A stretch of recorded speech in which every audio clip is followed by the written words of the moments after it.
শীত মানেই হলো ফুলকপি আর ফুলকপি দিয়ে নানান ধরনের রেসিপি। তো আজকে তোমাদের সাথে ফুলকপির আরো একটা মজাদার রেসিপি শেয়ার করছি। বানাচ্ছি ফুলকপির কাটলেট বা ফুলকপির চপ। তো চলো দেরি না করে রেসিপিটা ঝটপট শুরু করি। তো প্রথমে এই ফুলকপির চপ বানানোর জন্য আমি ফুলকপিটাকে একদম ফাইনলি চপ করে নিচ্ছি। তো আমি এখানে আগারোর এই মিনি ইলেকট্রিক চপারটি ইউজ করছি। এর সাহায্যে তোমরা খুবই ঝটপট যে কোনো ধরনের ভেজিটেবলস চপ করে নিতে পারবে। এর আগেও তোমাদেরকে এই প্রোডাক্টের ব্যাপারে বলেছিলাম, এটা আমার ভীষণই ফেভারিট একটা প্রোডাক্ট। আর এটা এতটাই লাইট ওয়েট যে তোমরা যেকোনো জায়গায় ট্রাভেল করলে এটাকে ইজিলি ক্যারি করতে পারবে। তো দেখো এখানে আমার ফুলকপিটা কত সুন্দরভাবে একদম কুচি কুচি করে কাটা হয়ে গেছে। এবার চলো তাহলে পুরটা বানিয়ে নিই। তো প্রথমে আমি কড়ার মধ্যে সামান্য একটু তেল গরম করে নিয়ে অল্প একটু বাদাম ভেজে নেব। হালকা বাদাম থাকলে চপের মধ্যে খেতে সেটা বেশ ভালো লাগে। বাদাম ভাজা হয়ে গেলে এবার এটাকে তুলে রাখছি। তারপর ওই তেলের মধ্যে আমি প্রথমে দিয়ে দেবো একটু আদা আর কাঁচা লঙ্কা কুচি। আমি এটাকে এই চপারের মধ্যেই আদা আর কাঁচা লঙ্কাটাকে একসাথে ফাইনলি চপ করে নিয়েছিলাম। আদা আর কাঁচা লঙ্কাটাকে হালকা করে এবার একটু ভেজে নেব। তারপর এর মধ্যে অ্যাড করে দেব কুচি করে রাখা ফুলকপিটাকে।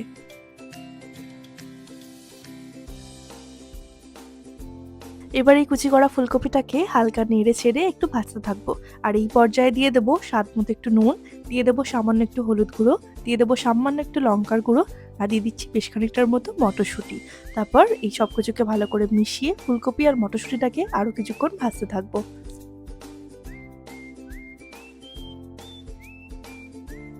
ফুলকপি আর মটরশুঁটিটা একটু ভাজা ভাজা হয়ে গেলে এর মধ্যে অ্যাড করে দিচ্ছি দুটো মিডিয়াম সাইজের সেদ্ধ করে ম্যাশ করে নেওয়া আলু।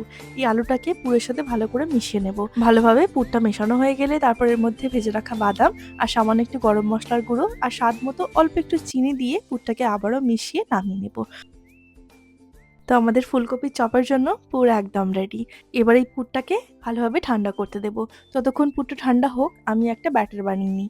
তার জন্য আমি প্রথমে একটা বাটির মধ্যে দিয়ে দিচ্ছি 2 চামচের মতো বেসন, একটু কর্নফ্লাওয়ার, স্বাদ মতো একটু নুন, অল্প একটু গোলমরিচ গুঁড়ো আর অল্প অল্প করে জল দিয়ে এই ব্যাটারটা রেডি করছি।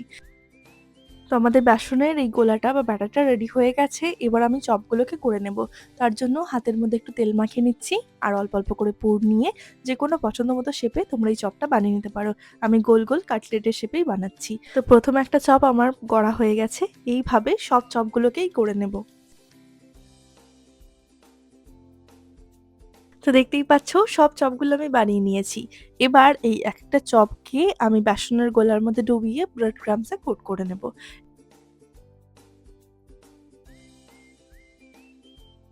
এইভাবে সব ফুলকপির চপগুলোকে প্রথমে বেসনের ব্যাটারে ডুবিয়ে তারপর ব্রেড ক্রাম্বসে কোট করে সবগুলোকেই একইভাবে রেডি করে নেব। এইভাবে সবগুলো গড়া হয়ে গেলে তারপর কড়াইতে তেল গরম করে এক এক করে চপগুলোকে দিয়ে দেব তেলের মধ্যে। তারপর একটু সময় ধরে গোল্ডেন ব্রাউন করে ভেজে তুলে নেব। ব্যাস তাহলেই তৈরি হয়ে যাবে আমাদের টেস্টি ফুলকপির চপ বা ফুলকপির কাটলেট। আর রেসিপিটা তোমরা দেখতেই পেলে যে কতটা সহজ। এটা কিন্তু খুবই ঝটপট তৈরি হয়ে যায়। বাড়িতে কোনো গেস্ট আসলে তোমরা নিরামিষ দিনেও এটাকে বানিয়ে নিতে পারো।